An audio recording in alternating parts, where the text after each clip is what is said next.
마태복음 제5장에 있는 말씀 가운데 오늘은 38절서부터 42절 말씀이 되겠습니다. 마태복음 제5장 38절부터 42절에 있는 하나님의 말씀을 들으십시오. 또 눈은 눈으로 이는 이로 갚으라 하였다는 것을 너희가 들었으나 나는 너희에게 이르노니 악한 자를 대적하지 말라. 누구든지 내 오른편 뺨을 치거든 왼편도 돌려대며 또 너를 고발하여 속옷을 가지고자 하는 자에게 겉옷까지도 가지게 하며 또 누구든지 너를 억지로 오리를 가게 하거든 그 사람과 심리를 동행하고 내게 구하는 자에게 주며 내게 꾸고자 하는 자에게 거절하지 말라. 이 말씀을 주께서 사용하셔서 우리에게 필요한 은혜를 베풀어 주시기를 원합니다. 찬송가 2 오늘 여러분들이 좀 당황하셨을 텐데요.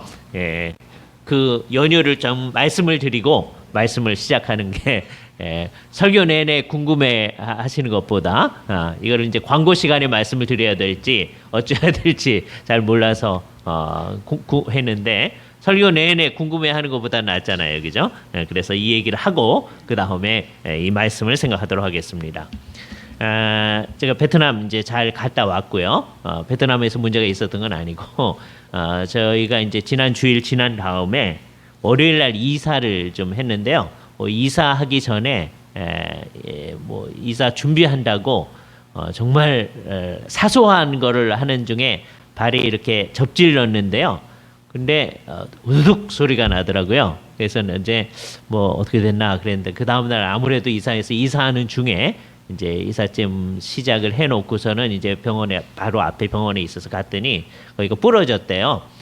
그래서 그냥 놔두면 한 6개월 지나면 붙을 수도 있고 안 붙을 수도 있고, 근데 수술을 하면 4주에서 6주면 붙는다고 그래서 그냥 수술을 했습니다. 그래서 아마 한 4주나 6주는 우리가 이런 상황으로 예배를 해야 될 것 같습니다. 그래서 여러분들이 염려하지 마시고요. 아마 제대로 될 것 같고, 이제 뭐 이렇게 걷지 못하는 문제, 그래서 이제 목발을 사용하는데요. 한 4주, 6주 지나면 괜찮아진다고 하니까 그냥 편안한 마음을 가지시고, 또 이런 상황에서 말씀을 이렇게 듣기가 좀 어려우시잖아요. 제가 서 있어야 이제 좀 편하신데, 근데 이제 우리가 산상수훈 시작하면서 말씀드릴 때 옛날 유대인들이 뭘 가르칠 때는 앉아서 가르치더라 하는 것을 이번에 우리가 이제 경험을 해보는 기회로 생각을 해보시면 되겠습니다. 예수님께서 앉아서 가르치신 말씀의 한 부분을 제가 지금 오늘 합니다. 지금 우리가 생각하고 있는 부분들이 여러 반제들, 이 반제들은 뭐 때문에 나타나는 반제들이냐면 당시 유대인들이 구약에 있는 말씀을 오해해서 생각하고 있는, 자기들은 잘 이해했다고 생각하고 있는데 오해하고 있는 부분이 있어요. 그것하고 예수님께서 이제 계속해서 나는 너희에게 이르노니 라고 하는 게 상당히 대립적입니다. 그래서 반제라고 많이 표현을 해요. 둘이 이제 이게 다 일반적인 용어니까 어떤 주장을 하는 것을 태제라고 하죠. 그거하고 반대되는 걸 안티테제, 그걸 반제라고 얘기합니다. 그 반제가 딱 있는 거죠. 그러니까 뭐가 대립하는지를 정확히 알아야 이 말씀을 정확히 알 수 있는 거예요.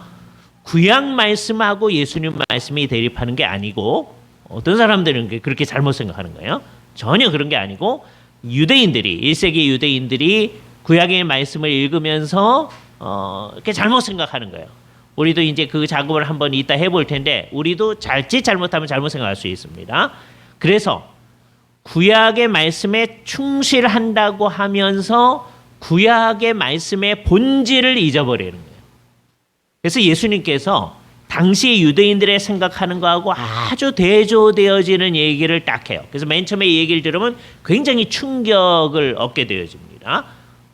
당시에 사람들이 생각하는 거 완전히 반대로 이제 느껴지니까 이렇게 다를 수가 있나 이렇게 충격을 받게 되어지는데, 그게 결론부터 말씀드리면 그게 맨 처음에 하나님께서 구약의 율법을 내신 그 하나님의 의도에 부합하는 거다라고 하는 거예요. 왜냐? 예수님 자신이 하나님이시니까 예수님 자신이 이 법을 내신 분이시죠. 그분이 입법자이십니다. 그러니까 입법자의 의도가 여기서 잘 드러나는 거예요. 그러니까 구약과 예수님의 말씀이 대조되어진다라고 얘기하는 건 잘못입니다. 구약에 있는 말씀이 예수님의 의도를 말하는 거죠. 그런데 그것을 그 당시 상황에 맞게 표현한 게 구약의 얘기였는데 그걸 가지고 이제 생각하다 사람들이 잘못 생각하는 것 때문에 여러 가지 오해들이 생겨나요. 그렇다고 예수님의 의도가 대조되어지는 겁니다. 그죠? 그 작업 중에 오늘은 5번째 반제를 생각하는데 그게 소위 보복에 관한 거였어요.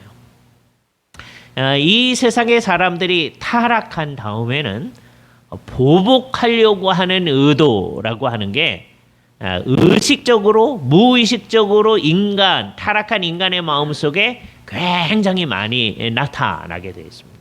그죠? 그게 자기하고 가까운 가족이 어떤 어려움을 처했다 그러면 그게 더 심해지죠.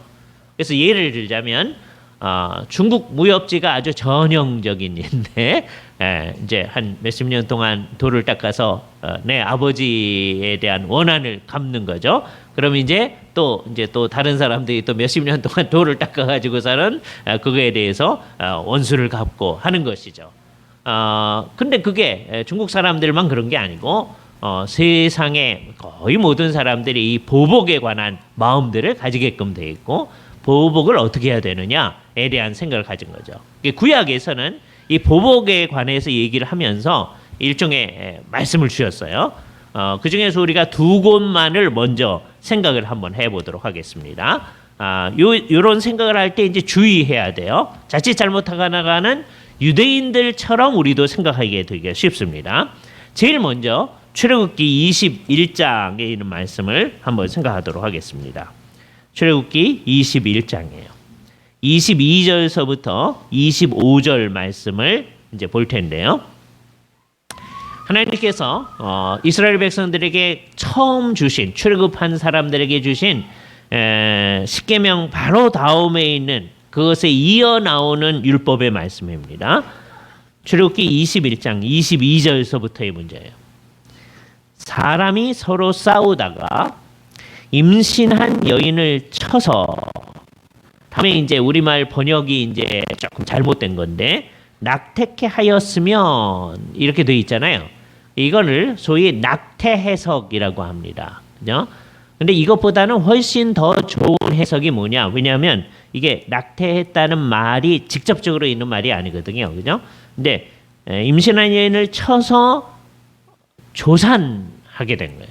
그죠? 조산케 하였으면 그래서 이걸 조산 해석이라고 합니다. 그게 더 정확한 해석이에요. 그런데 다른 해가 없으면 그러면 그 조산 해석에 의하면 어떻게 되는 거냐면 어머니도 그다음에 아기도 다른 해가 없는 거예요.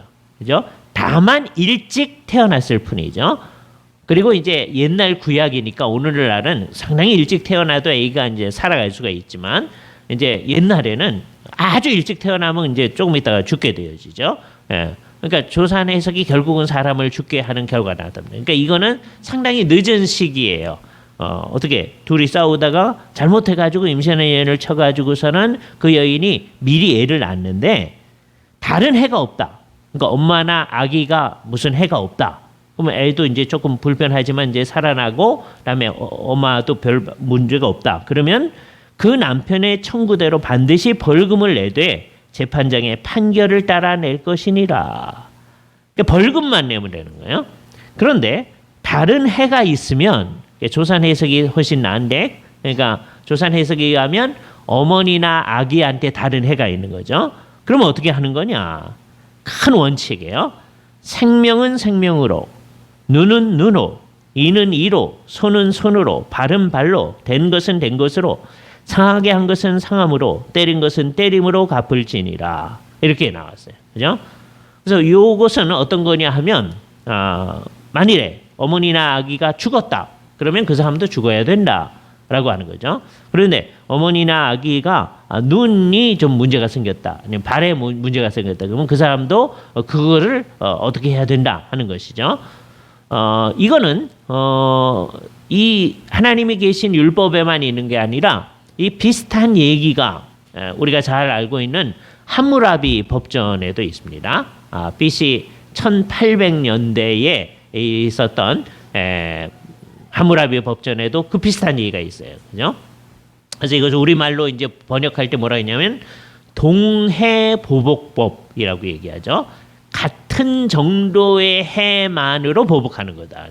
여기도 일종의 자비가 나타나는 거예요. 인간의 마음은 어떠냐?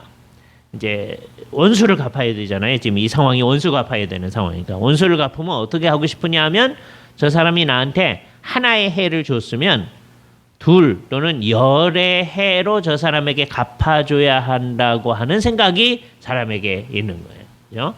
이건 타락한 인간에게 아주 대표적인 마음입니다.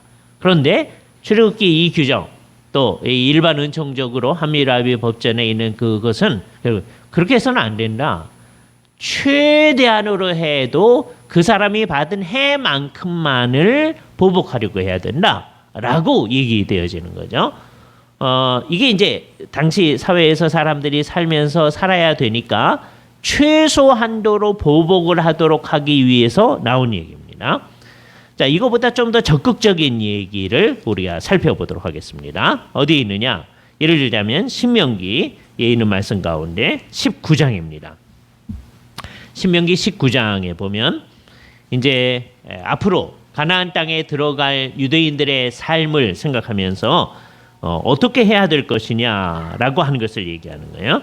근데 여기서 소위 위증 문제가 나타납니다. 그러니까 사람이 살면서 복잡한 삶을 산다. 그래서 재판을 하는데 위증하는 사람도 있다라고 말하는 거예요. 그죠? 위증이 있으면 어떻게 할 것이냐라고 하는 것을 15절서부터 쭉 이제 언급을 하고 있는데요. 신명기 19장 15절 이하를 봅니다. 사람의 모든 악에 관하여 또한 모든 죄에 관하여는 한 증인으로만 정할 것이 아니요 두 증인의 입으로나 또는 세 증인의 입으로 그 사건을 확정할 것이며 라고 했습니다. 왜냐하면 한 사람이 얘기했다가 그 사람이 거짓말을 할 수도 있으니까 그것을 최소한으로 막는 장치가 두 사람이나 세 사람이다. 그래서 두세 사람이 같이 한다고 하는 것은 늘 증인의 역할을 하는 것을 얘기합니다. 그런데 그렇게 했을 때 위증을 하면 어떡하냐?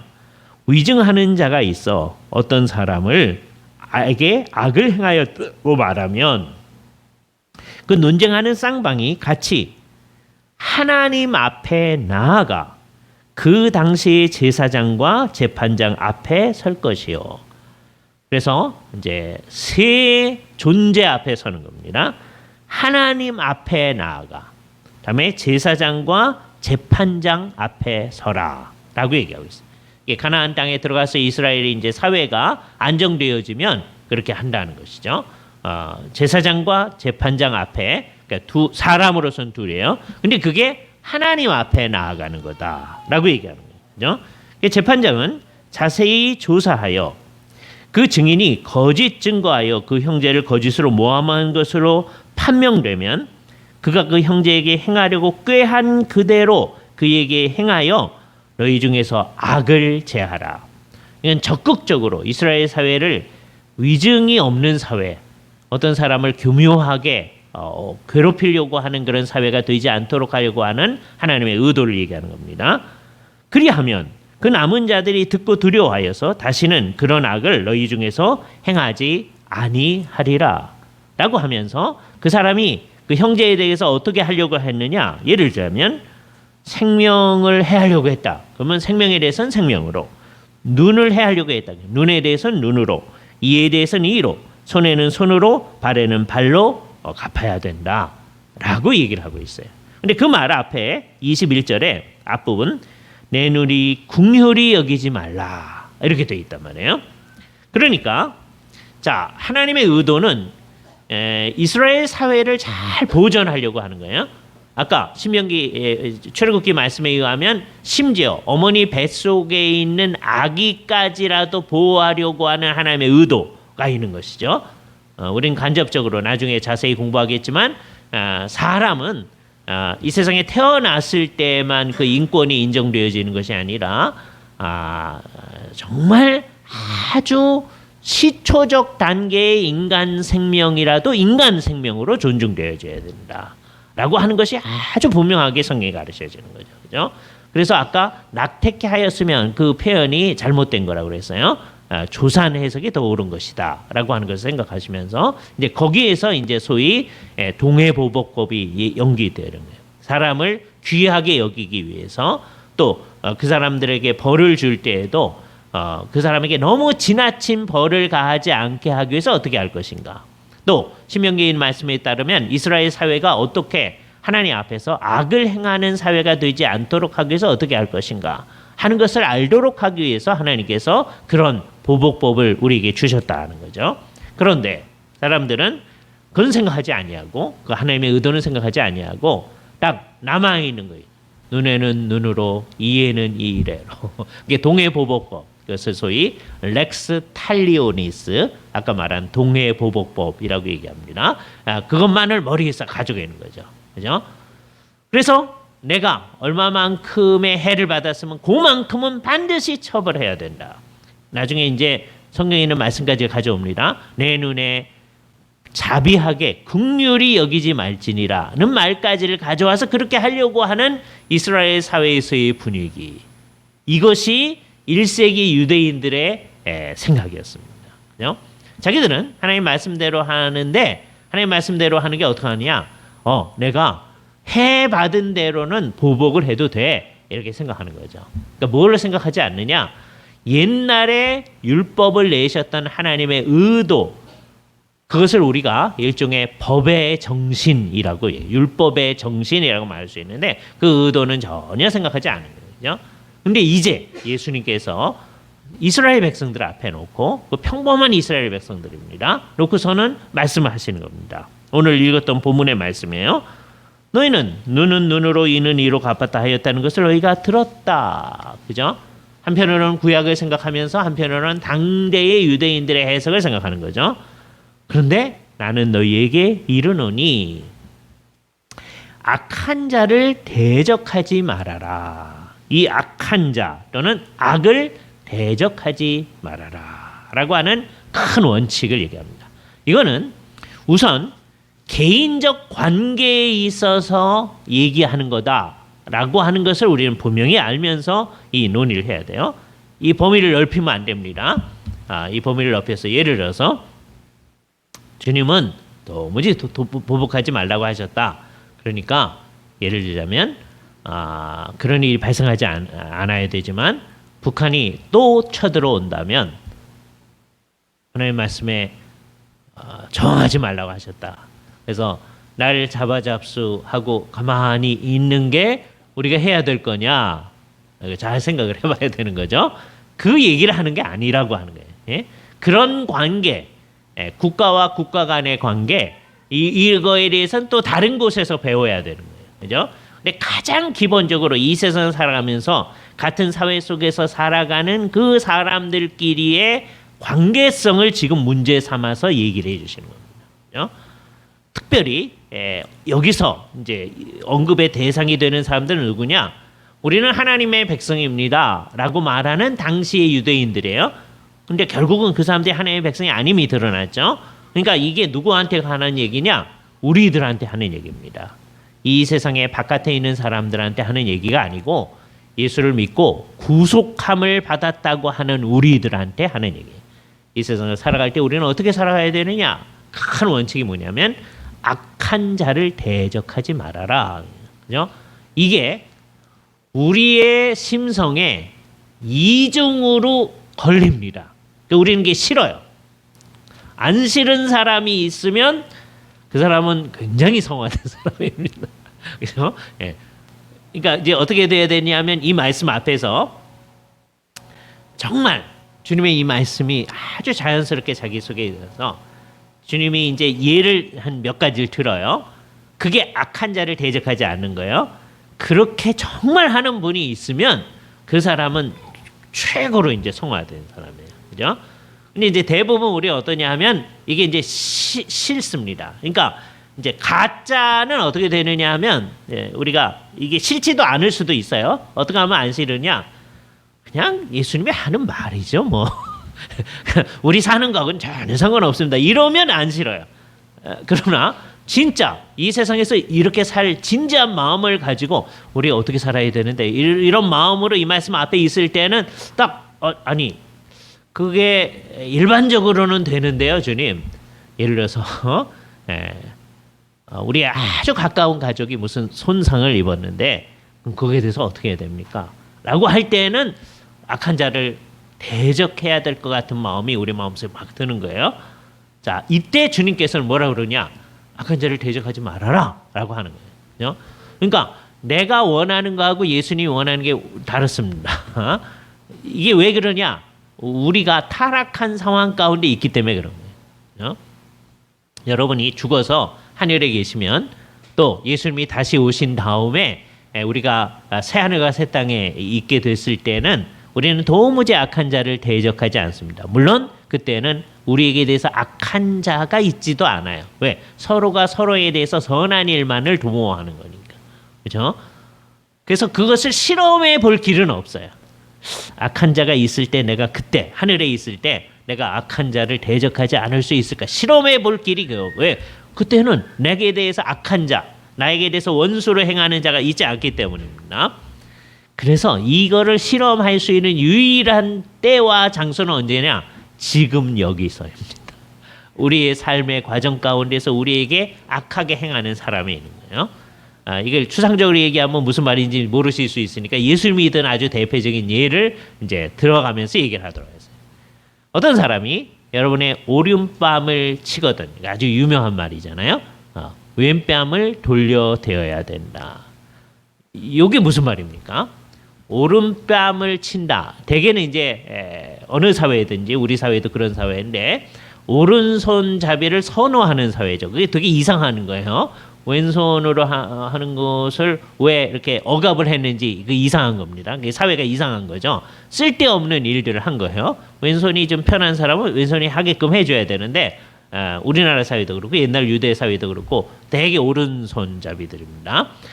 그래서 왼손이 더 잘하는 사람들은 열심히 연습을 해서 오른손을 사용하게끔 하는 거죠. 그러면 양손잡이가 되어지는 거죠. 그렇게 되게끔 하는데 근데 되게 오른손으로 누구의 뺨을 친다 그러면 잘 생각을 해보세요. 그 사람은 어느 쪽 뺨이 맞겠어요? 여러분이 오른손으로 뺨을 친다 그러면 왼쪽 뺨이 맞겠죠. 그런데 여기 오른 뺨을 치거든 이렇게 맨 처음에 시작됐잖아요. 그럼 그게 어떻게 된 거냐? 이렇게 쳐서는 안 되고 이렇게 돌려치는 거예요. 그런데 이건 이제 유대인의 생각에서는 우리는 이렇게 치면 더 약하게 치는 거라고 생각할 수도 있어요. 유대인 사회에서는 그거는 상대방을 심각하게 모독하는 겁니다. 예? 그러니까 그 사회에서는 이렇게 치는 게 그래도 존중해 주는 거예요. 그래도 된다는 얘기가 아닙니다. 그러니까 너가 그렇게 모독을 받거든 그런 얘기예요. 모독을 받으면 그러면 이제 참으면 안 되죠. 우리의 마음은. 근데 예수님께서는 다른 쪽 뺨까지를 대라. 그건 뭐냐? 자기 자신에게 대한 정당한 권리의 행사를 그냥 포기해라는 거예요. 뭐 이상하잖아요. 아니 예수님, 그러면 이 세상 못 사는데요. 이러고 싶어집니다. 우리의 마음은. 예?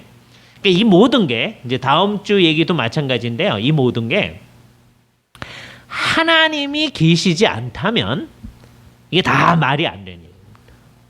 예? 하나님이 계시지 않다면 이렇게 할 수 있는 사람도 없고 이렇게 해서도 안 될 것 같아요. 아무도 안 할 거예요. 그러나 우리가 하나님이 계시다고 하는 걸 믿는다면 내 모든 권리를 내가 보존해야 되겠다. 이게 아니고 내 모든 권리를 보존하시는 분이 계시다. 이 세상에서가 아니라면 우리 죽은 다음에라도 하나님께서 모든 것을 다 제대로 해 주신다. 온 세상을 통치하시는 하나님이 계신다. 그 하나님을 진짜로 믿을 때만 이 얘기가 성립하는 거예요. 하나님을 안 믿는 사람들에게 있어서는 이 세상 끝나고 나면 다 끝인데 이 세상 사는 동안에 어떻게 해서라도 자기의 권리를 자기가 해야지 이렇게 생각할 거예요. 그러나 그게 아니다라고 하는 걸 알아요. 더군다나 여기 한 플러스 하나 더 원칙적으로 그럴 뿐만 아니라 더군다나 사실 엄밀히 따져보면 사람이 자기가 잘 노력해서 자기의 권리를 잘 보존할 길이 있을까요? 예. 그게요. 그 제 상황을 오늘 상황을 봐도 여러분이 잘 아시잖아요, 그죠? 예, 제가 언제 발이 부러질 거다라고 생각하면서 뭘 했겠어요? 그렇지 않잖아요. 자기가 어떻게 할 수 있는 게 아닙니다, 그죠? 그러니까 이 세상에 있는 모든 사람들이 자기가 뭘 이렇게 막 한다고 해서 아둥바둥 한다고 해서 그게 다 지켜지는 게 아니다라고 하는 걸 진짜로 믿는다면 하나님께 맡길 수가 있는 거예요. 그럴 때에만 예수님이 이 얘기를 그렇습니다. 그렇죠?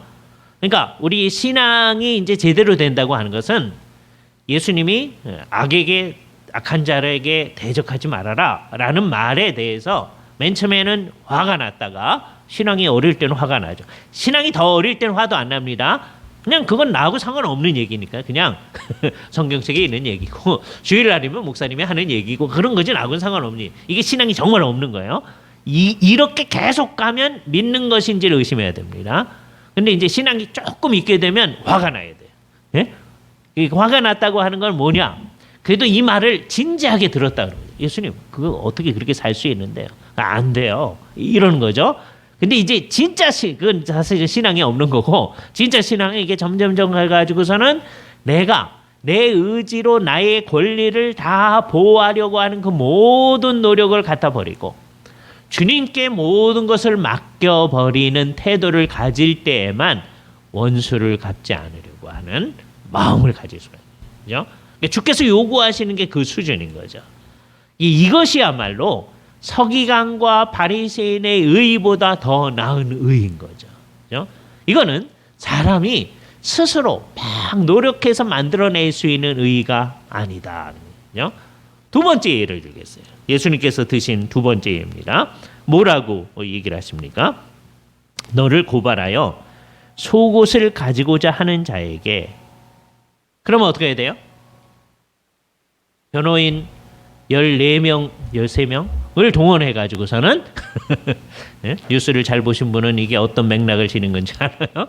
예? 13명을 동원해 가지고 내 속옷을 잘 보존해야죠. 그게 아니라 어떻게 하는 거예요? 겉옷까지 내어줘야 된다. 그렇게 얘기하는 거죠. 또 그 다음에 얘기가 더 심각합니다. 누구든지 너를 억지로 오리를 가게 하거든. 우리 한국식의 표현이에요. 언젠간 이걸 바꿔야 될 거예요. 옛날 어른들은 오리, 심리 이런 게 자연스럽지만 젊은 사람들은 오리, 심리 그게 부자연스럽잖아요. 그죠? 예. 되게 이제 되게 이제 영국 사람들이 영어를 맨 처음에 많이 썼으니까 마일을 사용하잖아요. 마일. 예, 그러니까 5마일 누군가가 5마일을 같이 가게 하거든. 그러니까 우리 말로 번역할 때 그냥 오리, 오리하고 5마일이 똑같지 않아요. 그런데도 그러니까 대충 이제 사람들이 알아들을 5마일이든지 오리든지 그게 중요한 게 아니에요. 그런데 5마일 억지로 가게 하는데 너는 심리를 가라, 그죠? 10마일을 가라. 이 말은 뭐냐? 이 억지로라고 하는 게 이제 굉장히 심각한 거예요. 이게 어떤 상황이냐? 당시 유대인의 사회를 잘 묘사해 주는 건데요. 지금 로마가 점령하고 있는 사회입니다. 로마 군병들이요, 백성들한테 그냥 아무런 이유 없이 이렇게 해라 요구를 하는 거예요. 그죠? 그래서 부역을 하도록 하는 거예요. 그죠? 그러면 그냥 해줘라, 더 많이 해줘라.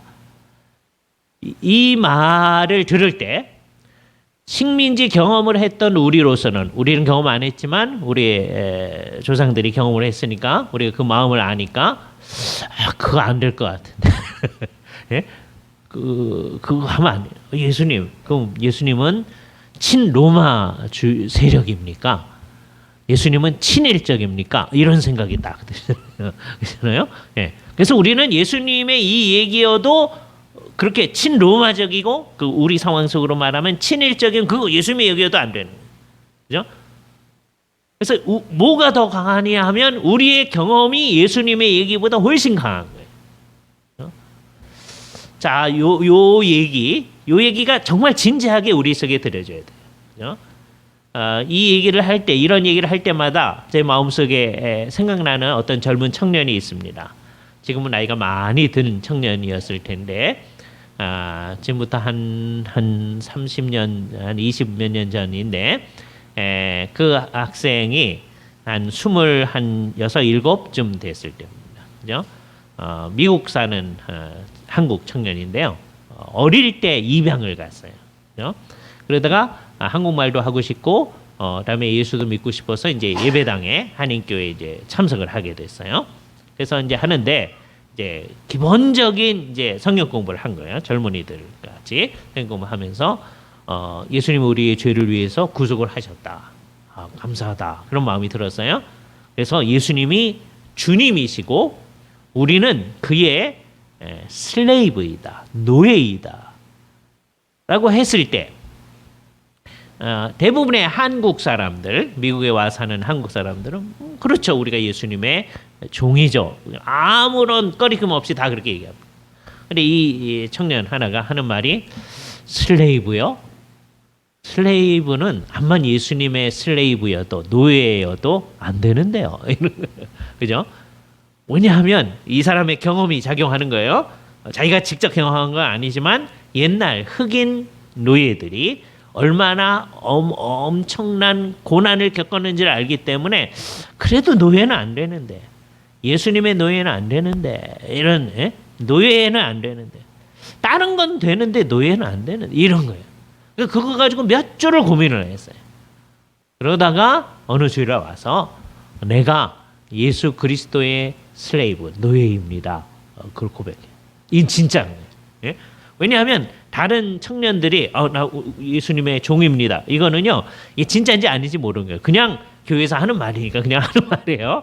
그러나 이 사람이 한 말은 자기의 경험을 예수님의 말씀에 종속시킨 겁니다.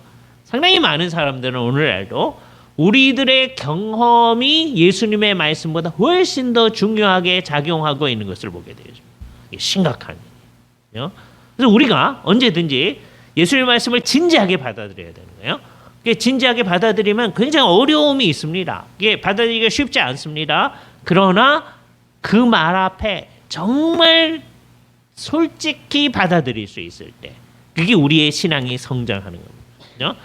끊임없이 예수님의 말씀을 진지하게 받아들이면서 우리가 할 수 없는 이것을 요구하시는 주님. 이게 누가 이걸 할 수 있단 말입니까? 그렇게 질문할 수도 있어요. 아무도 스스로의 능력으로 안 되는 거거든요. 그래서 계속 강조하는 것이지만 성령님께서 우리에게 심령 가운데 은혜를 베풀어 주실 때만 우리가 이 일회로 나아갈 수 있는 거죠. 이걸 또 이용해 먹지 마세요. 주님, 성령님이 오셔서 우리 안에 감화하셔야 이 일이 가능하다면서요. 하세요. 그래서 가만히 있는 거예요. 그거를 소위 뻗댄다라고 얘기합니다. 그렇잖아요. 예. 뻗대는 거는 그 어린 아이들이 아주 심각한 어린 아이들이 땅바닥에서 막 뒹구는 것보단 낫죠. 그렇잖아요. 예. 우리의 신앙생활하는 유형을 보면 어떤 때는 땅바닥에 막 뒹굴고 있고요. 그죠? 자기가 원하는 대로 해달라고 막 하고 있어요. 또는 상당히 많은 경우에 하나님 앞에 뻗대고 있는 겁니다.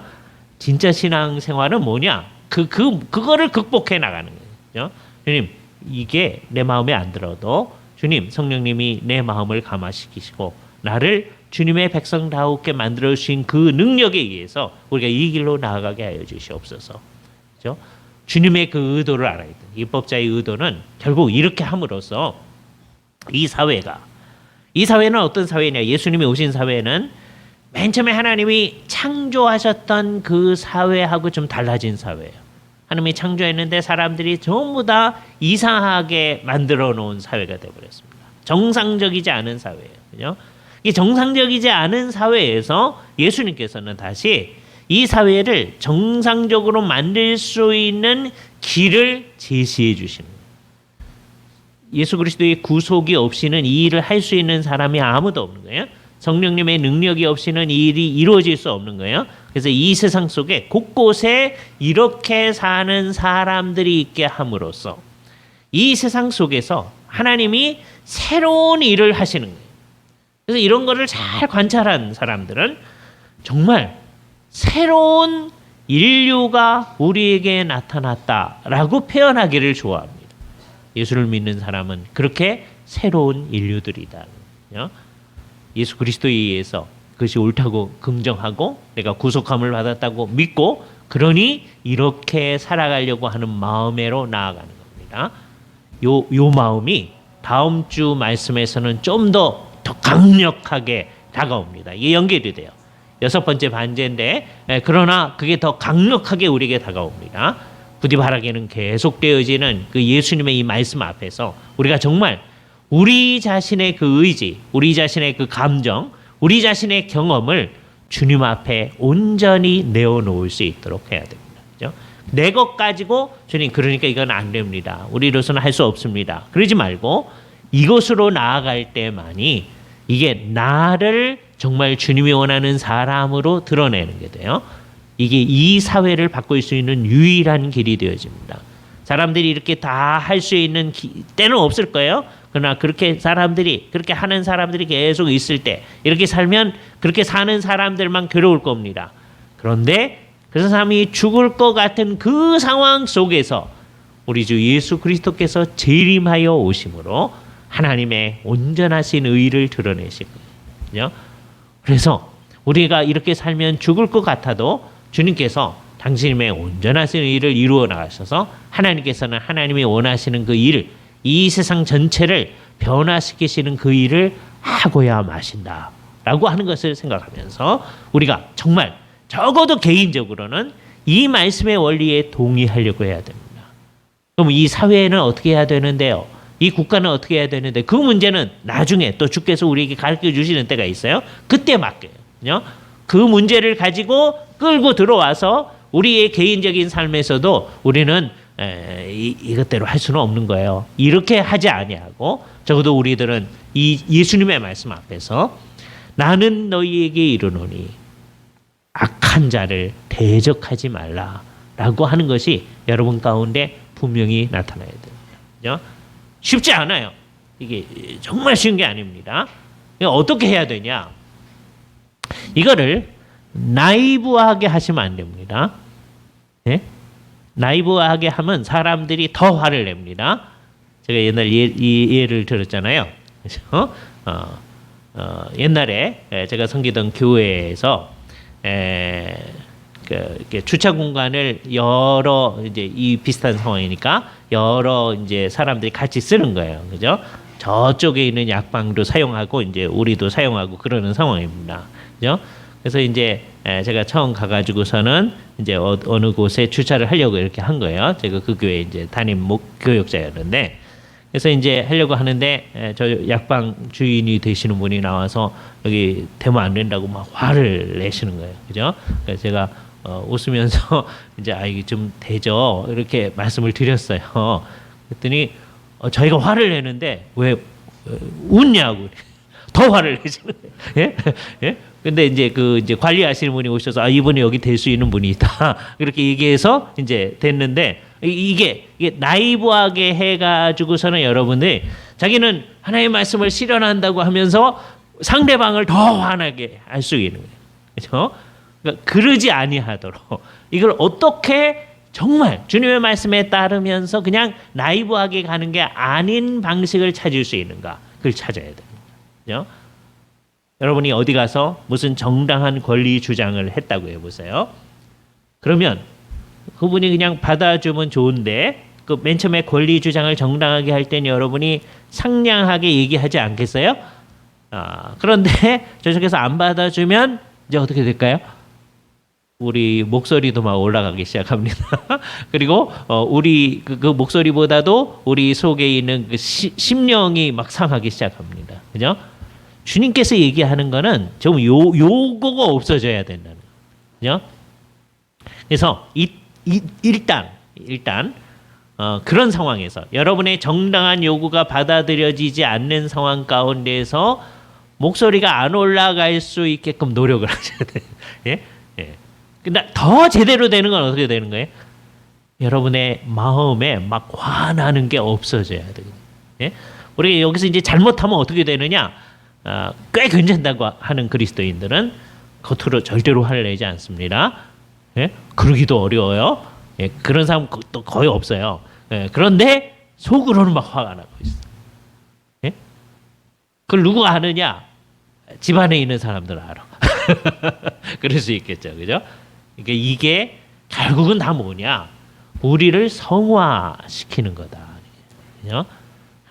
하나님께서 우리 개개인을 정말 하나님 앞에서 정말 하나님의 백성다운 사람으로 만드는. 그래서 여러분의 정당한 권리 주장이 잘 안 먹혀 들어가는 그 상황에 딱 직면했을 때, 나를 성화시키고자 하는 하나님의 뜻이 또 나타나는 거군요. 내가 원치 않은 상황이 발생했을 때 다 그렇게 생각하셔야 되는 거예요. 예? 그때 화내시면 안 돼요. 화는 안 내는데 속으로 화가 막 일어나면 안 됩니다. 그러지 아니하도록. 그게 어떻게 가능해요? 성령님께 우리를 온전히 맡기셔야 됩니다. 그죠? 그것만이 우리가 이 일을 할 수 있는 유일한 길이다. 라고 생각하면서 우리가 예수의 말씀을 정말 진지하게 실현하면서 구체적으로 우리의 삶 가운데서 실현해 나갈 수 있도록 그래서 성령님께 온전히 의존해 나가는 우리의 삶이 될 수 있기를 바랍니다. 같이 기도하시죠. 거룩하신 주님 감사합니다. 우리가 이 세상을 살면서 이런 주님의 말씀을 듣고 살아갈 수 있다는 것 너무너무 감사를 드리옵나이다. 주님께서 말씀하셨던 그 의도를 우리가 정확히 알 뿐더러 그 말씀의 빛에서 구약에서 내신 그 하나님의 율법의 정신도 잘 알아서 우리 구체적인 삶에서 율법이 의도하는 그 진정한 정신이 우리의 삶 가운데 나타나 그것이 우리를 온전하게 하며 이 사회를 회복하며 이 사회를 더욱더 나은 사회로 만들어 갈 수 있는